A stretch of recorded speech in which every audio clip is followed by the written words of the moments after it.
Became a growing theme in multiple states after the 2020 election. Republican lawmakers in Wisconsin have continued to introduce proposals addressing election integrity, but a new poll reveals far right and center right voters seem to be content with the state's electoral process. Political reporter Darielle Fair sat down with the co-chair of the organization who conducted the survey. She has you covered with the details of those outcomes.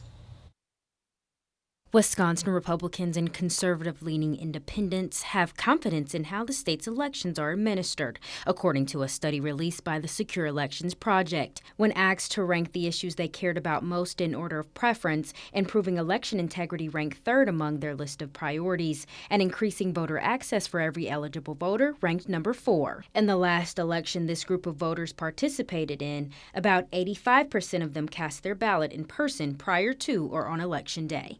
I spoke with Trey Grayson, former Kentucky Secretary of State and chair of the Secure Elections Project Advisory Board. Grayson says voters should feel confident in casting their ballot through the various processes offered by their state.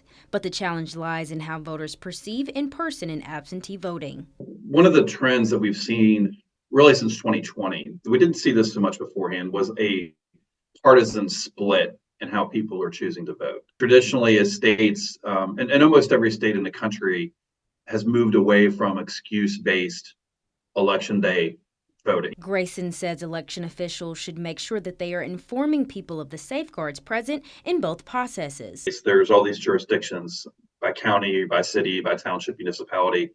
Every state's a little bit different. And so in some ways that's great because we have a lot of decentralization. The trust stops at your border. You probably are more confident in your local election administration than you are your state. Grayson says if voters can look across states where similar polls have been taken on how others feel about their state's elections, it could help reintroduce the narrative that all elections are free and fair and that voters can also trust the outcomes in national races.